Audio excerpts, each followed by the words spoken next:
لفظ بئس ہے، دوسرا لفظ بئس ہے، اور وہ فعل ضم ہے، اور وہ فعل ضم کا ہے، اور وہ کیا ہے؟ ضم کا فعل ہے۔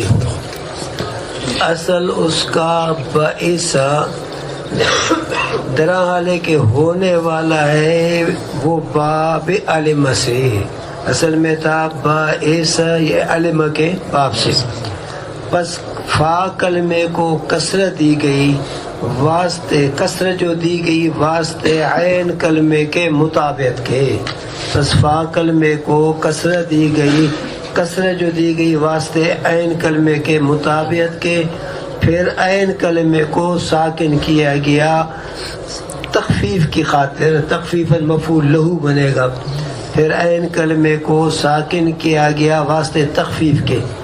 پس ہو گئی وہ بئس، بئس پس ہو گئی وہ لفظ بئس، بئس جو ہے وہ کیا ہو گیا؟ بئس، اور فاعل اس کا بھی ایک ہے تین اموروں سے، ایسے تین امور کہ وہ امور ذکر کیے گئے ہیں، وہ امور ذکر جو کیے گئے ہیں نعمہ میں، یعنی اس کے فاعل کی بھی وہی صورت ہے، یا فاعل معرف باللام ہوگا یا ضمیر تمیز، وحکم المخصوص بالضم، اور حکم مخصوص بالضم کا ہونے والا ہے، وہ حکم ہونے والا جو ہے مثل حکم مخصوص بالمدح کے، یعنی مخصوص بالمدح کا جو حکم ہے مخصوص بالضم کا بھی وہی حکم ہے۔ فی جمیع الاحکام المذکورۃ، مثل ہے حکم مخصوص بالمدح کا، مثل جو ہے بیچ تمامی احکام کے، ایسے احکام کے وہ احکام ذکر کیے گئے ہیں، وہ احکام، مثال اس کی جیسے بئس الرجل خمینی، بئس الرجل برا جوان خمینی ہے۔ اب یہاں مخصوص بالضم کی تین صورتیں، چار صورتیں بناؤ، برا جوان خمینی ہے، برا جوان وہ خمینی ہے، برا جوان خمینی کی مذمت کی گئی ہے اس خمینی کی، وبئس صاحب الرجل خمینی، اور برا جوان کا ساتھی خمینی ہے، وبئس الرجل زید، اب اس کی بھی ہوئی تین صورتیں، یا کیا اس کا فاعل مضاف ہوگا، یا معرف باللام کی طرف مضاف ہوگا، یا کیا ہے معرف باللام ہوگا۔ اب مخصوص بالمدح جو ہے وہ ہمیشہ افعال ضم یا افعال مدح کے فاعل کے موافق ہوتے ہیں، اس لیے بئس الرجلان الزیدان، بئس الرجال، بئست المرأة، بئست المرأتان، بئست النساء، اور تیسرا ساء ہے، اور وہ ساء ہم معنی ہے، وہ ساء ہم معنی جو ہے واسطے بئس کے، وہ کیا ہے ہم معنی ہے واسطے بئس کے، اور موافق ہے وہ ساء، موافق جو ہے واسطے اس بئس کے، موافق جو ہے بیچ تمام استعمال کی صورتوں میں، یعنی جو بئس کے اسم کی صورتیں ہیں تو سا کے اسم کی صورتیں بھی وہی ہیں، بئس کے مخصوص بالضم کے جو احکامات ہیں اس کے بھی وہی احکامات۔ چوتھا حبذا ہے، چوتھا لفظ حبذا، درحال ہے کہ ہونے والا ہے وہ حبذا، ہونے والا جو ہے سات فتح فا کے یا سات ضم اس فا کے، یعنی حبذا یا حبذا، اصل اس کا تھا حابوبا، اصل کیا تھا حابوبا، پس ساکن کی گئی با کو، ایسی با جو کہ پہلی ہے حابوبا، ٹھیک ہے، اب با کو کر دو ساکن، جیسے کہ مضاف کے قانون میں بھی آخر میں عرض کیا تھا، جب کیا ہے دو متجانسین متحرک ہوں اور ان کی حرکتیں مختلف ہوں، حبوبا بائے اول پر ضمہ دوسرے پر فتح مختلف ہے نا، اب پہلے کو کر دو ساکن تو ہوگا حببا. اب بعض کہتے ہیں کہ ساکن کرنے کے بعد ادغام کر دو حبا، اور بعض کہتے ہیں نہیں بلکہ پہلے کی حرکت نقل کر کے ما قبل کو دے دو، تو حبوبا با کی حرکت دے دو، ہا کو با کو کر دو ساکن،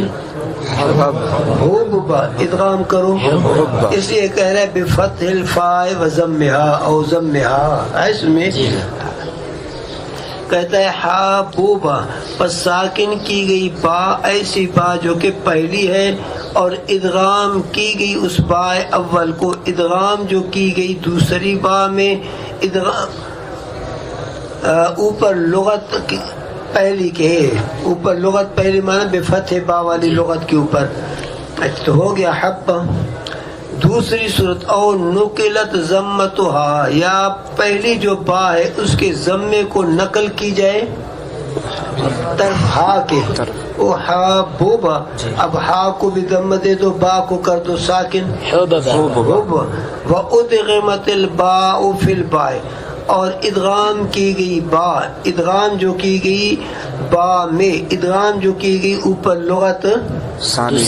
دوسرے کے، اس میں تو کیا ہو گیا حبا ہو گیا. اس لیے کہتا ہے کہ تیسرا ہے حبذا یا حبذا، حبذا یا حبذا. اچھا اب اس کا فاعل جو ہے ہمیشہ زا ہوتا ہے، اس کا فاعل ہمیشہ زا ہوتا ہے. کہتا ہے وہ حب، اور لفظ حبا کا، لفظ حبا کا نہیں جدا ہوتا ہے، وہ لفظ حبا کا نہیں جو جدا ہوتا ہے زا سے، نہیں جو جدا ہوتا ہے استعمال میں. استعمال میں ہمیشہ زا حبا کے ساتھ بولا جاتا ہے. ولہذا اور اسی وجہ سے کہا جاتا ہے فی تقریر الافعال حبذا، کہا جاتا ہے افعال کے پختگی میں حبذا، افعال کے بیان میں حبذا کہا جاتا ہے. اور وہ ہم معنی ہے، ہم معنی جو ہے واسطے نعمہ کے، اور فاعل اس کا ذا ہے، اور مخصوص بالمدح ذکر کیا جاتا ہے، ذکر جو کیا جاتا ہے بعد اس ذا کے، اور اعراب اس کا کس کا اس مخصوص بالمدح کا، اعراب اس مخصوص بالمدح کا ہونے والا ہے. وہ اعراب ہونے والا جو ہے مثل اعراب مخصوص نعمہ کے، جو مخصوص کیا ہے نعمہ کا ہے، تو اس کا اعراب یہ ذا کے جو ہے